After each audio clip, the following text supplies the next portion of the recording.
People say prison is for criminals, but sometimes it is for the unlucky. The story of Nana, the calm, beautiful lady who went to prison on the very first day she went out to sleep out with a man, will leave you surprised on what really happened. Sit back, relax, and you will learn a lot from what happened to Nana. Nana, a 23-year-old lady who lived with her mom in a small room in Agege, Lagos. A very intelligent girl who couldn't further her education because of lack of money. She sold recharge cards and drinks by the roadside. Some days were good, many days were not. Life was just tossing her up and down. She was soft-spoken and tired in a way sleep could not kill. Life had pressed her down gently at first, then harder, until breathing itself felt like a debt. She wasn't born into scandal or rebellion. She was raised by a mother who sold roasted corn by the roadside and taught her daughter that dignity was everything. Her mother, Mrs. Ann, a dark-skinned, beautiful woman who life treated unfair, lost her husband 5 years ago in a ghastly motor accident. Then Nana was just 18. She turned to selling roasted yam and plantain on the streets of Lagos to survive with her only child, Nana. Life became worse when Mrs. Ann fell ill. She collapsed one rainy evening, coughing blood into an old wrapper. The doctor spoke softly, but their words were knives. Treatment will be expensive. Nana heard only one sentence: if you don't find money, she will die. She tried everything. She begged distant relatives who suddenly stopped picking her calls. She applied for jobs that promised interviews but never followed up. She sold her phone, then her clothes, then her pride. Still, it wasn't enough. Every hospital visit ended the same way. Bring money. But money did not grow on trees. Nana tried many jobs. Shop attendant to cleaner, restaurant helper. The pay was small. The bills were big. One fateful evening, Nana's friend Blessing came to visit. Blessing looked so fine. New wig, clean nails, fresh clothes. After hugging and teasing each other, came the big question. Nana asked Babe, "What work are you doing now?" Blessing kept quiet for a moment, then said, "I meet men, just sometimes. The money is fast." Nana shook her head. "God forbid. I can't do that." Blessing replied softly, "I said the same thing before hunger started shouting." Nana still repeated her word, "I can never do that."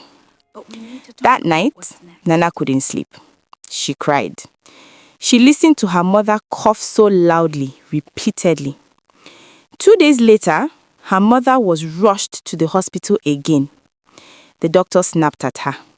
"If you don't pay for treatment this week, don't bring your mother here again." That was when Nana made the decision. Just once, she told herself. Just this once, then I'm done. She never knew what was ahead of her.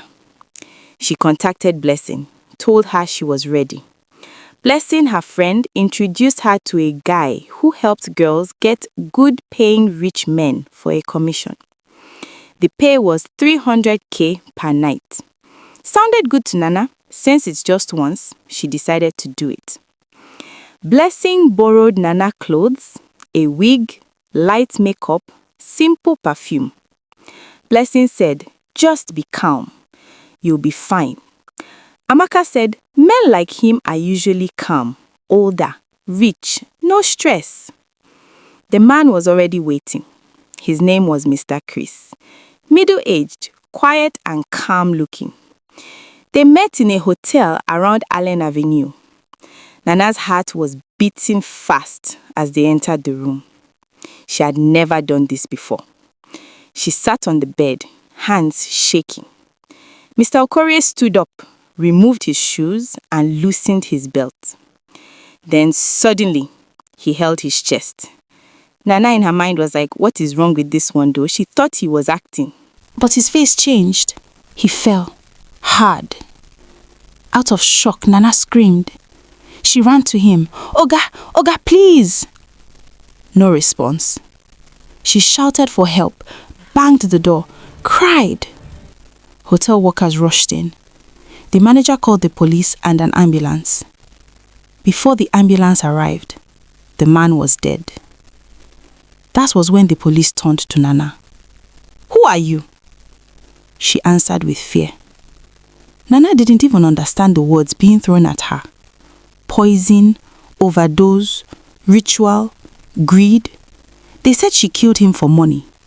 They said she panicked and poisoned him. They said women like her were dangerous. Her explanation sounded like lies, even to her own ears. "I just met him today. It was my first time. I didn't give him anything." The police laughed. "Is today your birthday too?" one officer asked. She was charged with murder. The next morning, news had spread. Prostitute kills man in hotel. All the newspaper headlines carried it. Blessing was nowhere to be found. The hospital has discharged Nana's mother to her neighbors. Nana was charged to court. Before trial even started, her mother died. Nana did not attend the burial. She was already in the cell, even without proper investigation. And she is dealing with a rich family. She was being taken to court for murder. Nana was still confused and speechless, tears rolling down her cheeks. How? Just one night out with a man? Her first time. Nana was still trying to assimilate the whole thing, if it's a dream or reality. Prison was hell. Other inmates avoided her. Some insulted her. "Now your juju kill am. You are dangerous." She cried every night. She prayed every morning, begging God to send help her way. Her case kept delaying. Each court date ended with adjourned. The prosecution painted her as a wicked woman. Who would believe her? She was poor. She was a prostitute. He was a rich businessman. The worst was when Blessing finally found the legs and courage to visit her, she broke the news of her mother's death. Nana cried so hard for days that the other inmates felt pity for her, while some threatened to beat her for disturbing their peace. After 9 months in prison, a new officer took over the case and decided to do a thorough investigation. He was Nana's godsend. He read the file carefully. Something was wrong. No poison in the body, no wounds, no struggle. Cause of death: cardiac heart arrest. So, why murder? Inspector Musa went back to the hotel. He checked CCTV. He saw Nana running out screaming, not hiding, not escaping. He spoke to hotel staff again. One staff remembered something. Mr. Chris was taking medicine before he fell. That changed everything. More investigation showed the truth. He had been prescribed medication, but also secretly abused performance-enhancing drugs to feel young. That night, he had mixed medications. His heart couldn't handle it. Nana did not kill him. She was just unlucky. The court had no choice. After months of pressure, forensic reevaluation, and media attention, the charges collapsed. The day Nana was released, nobody clapped. No apology. No compensation. She walked out quietly. 9 months of her life wasted just like that, in the most horrible state. Thin, broken, but free.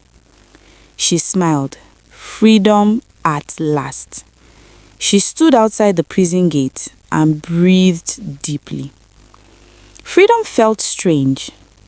Her mother was gone. Her name was scarred. Her dreams were fragile. Neighbors were happy to see her.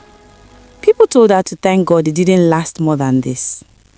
She visited her mom's grave, quietly mourned her mom for months, and moved on.